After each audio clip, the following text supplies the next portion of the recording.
أنا ما بعرفش أقرأ قرآن. إزاي؟ يعني بقرأ قرآن وبعدين يعني بكسر كده، يعني قرأت فيه ملخبطة شوية تجيل علي، مش عارف أقرأه صح. أعمل إيه؟ اقرأ اقرأ فأبشر بقول النبي صلى الله عليه وسلم قال: الذي يقرأ القرآن وهو ماهر به مع السفرة الكرام البررة. ده الماهر بالقرآن اللي بيقرأ صح، متعلم التجويد والأحكام ويعطي كل حرف حقه. يقرأ القرآن مع من؟ مع السفرة الكرام البررة. طب أنا ما بعرفش أقرأ بقى، أنا على قدي، أعمل إيه؟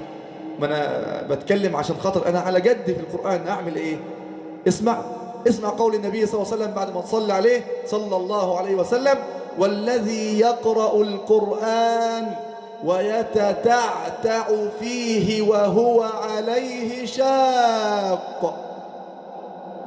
ويتتعتع فيه وهو عليه شاق، بيقرأ بس على جده، مش عارف هو آخره كده، عايز يتعلم بس هو يتتعتع، مش ساب القرآن، ما تركش المصحف، لا، يقرأ القرآن، ما اتخذش القرآن مهجور، ما هجرهوش، ما سابش المصحف على طبلوم العربية ولا على الرف، وكل ما يجي عليه تراب يروح يمسحه ويحب المصحف من ناحيتين واستغفر الله، لا، يتتعتع فيه وهو يتتعتع فيه.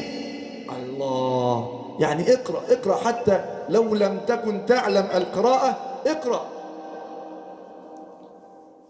الذي يقرأ القرآن ويتتعتع فيه وهو عليه شاق له أجران، مش أجر واحد بس، له أجر القراءة وأجر التعتعة. فما بالك من الذي يبخل على نفسه من أن يكون من أهل القرآن وخاصة. القرآن كلام الله، القرآن شرع الله، القرآن تطمئن به القلوب، وهو السعادة في الدنيا والآخرة.